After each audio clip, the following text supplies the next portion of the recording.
Hello everyone, आज के इस वीडियो में हम स्फेरिकल लेंसेज के साइन कन्वेक्शन और उसके फार्मूलाज के बारे में पढ़ने वाले हैं।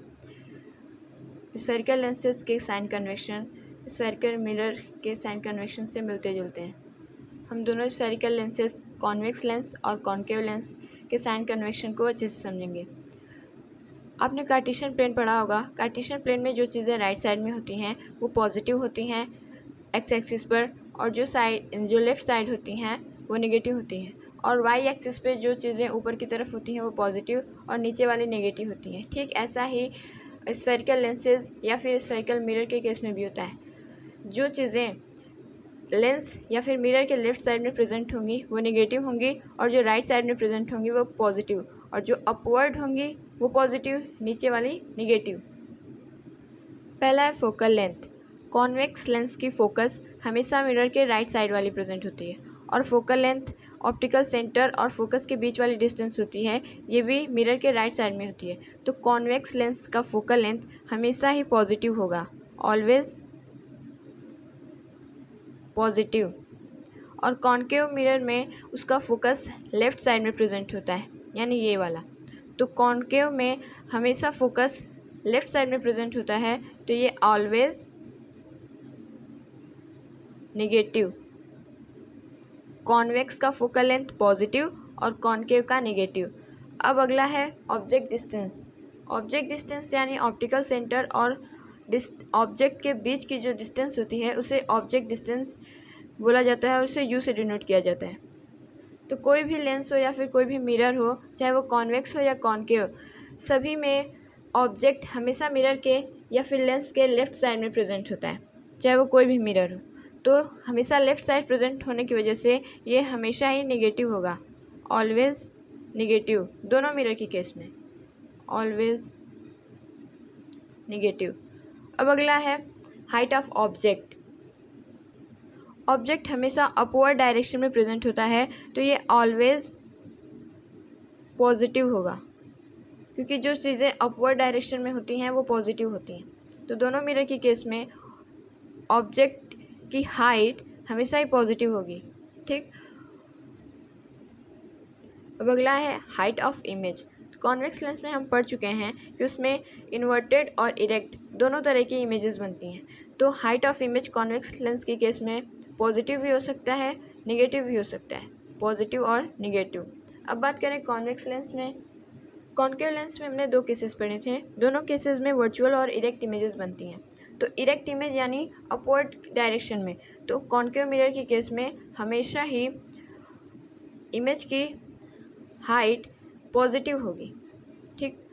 अब अगला है इमेज डिस्टेंस। इमेज डिस्टेंस यानी इमेज और ऑप्टिकल सेंटर के बीच की जो डिस्टेंस होती है उसे हम इमेज डिस्टेंस कहते हैं, और उसे वी से डिनोट किया जाता है। तो कॉन्वेक्स लेंस में वर्चुअल और रियल दोनों तरह की इमेजेस बनती थी, यानी मिरर के लेफ़्ट साइड भी इमेजेस बनती हैं कॉन्वेक्स लेंस के केस में, और राइट साइड में भी बनती हैं। तो इमेज डिस्टेंस पॉजिटिव भी हो सकती है और नेगेटिव भी हो सकती है, पॉजिटिव और नेगेटिव।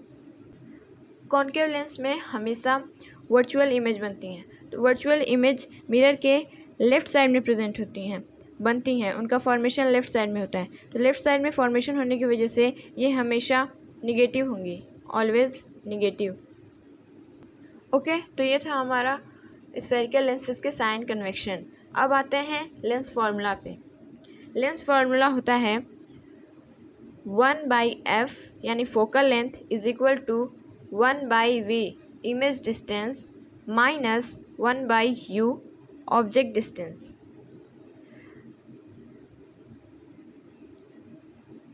अगर हमसे फोकल लेंथ की वैल्यू पूछी जाए तो हम इमेज डिस्टेंस और ऑब्जेक्ट डिस्टेंस इन दोनों को आपस में माइनस कर देंगे तो हमें फोकल लेंथ मिल जाएगी। अगर इन तीनों में से हमें किसी भी दो वैल्यूज़ दी गई हों और तीसरी को पूछा जाए तो हम आसानी से इस फार्मूला का यूज़ करके इसको फाइंड आउट कर सकते हैं। अब आते हैं मैग्नीफिकेशन पे।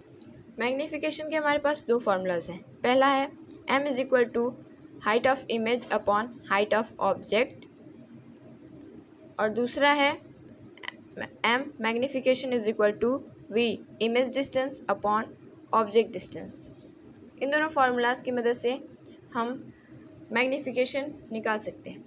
अगर आपको ऑब्जेक्ट और इमेज की हाइट दी गई हो तो आप इन दोनों को डिवाइड करके मैग्नीफिकेशन की वैल्यू फाइंड कर सकते हैं, या फिर अगर डिस्टेंस दी गई हो तो उन दोनों को डिवाइड करने पर भी मैग्नीफिकेशन की वैल्यू हमें मिल जाएगी। अब आते हैं कुछ इम्पोर्टेंट टूल्स पर। ये टूल्स बहुत इंपॉर्टेंट हैं, इनकी मदद से आप मैक्सिमम क्वेश्चन कर सकते हैं। मैग्नीफिकेशन से रिलेटेड जितने भी क्वेश्चन पूछे जाते हैं हम इन टूल्स की मदद से आसानी से फाइंड आउट कर सकते हैं। पहला है, अगर मैग्नीफिकेशन पॉजिटिव हुआ तो बनने वाली इमेज वर्चुअल और इरेक्ट होगी।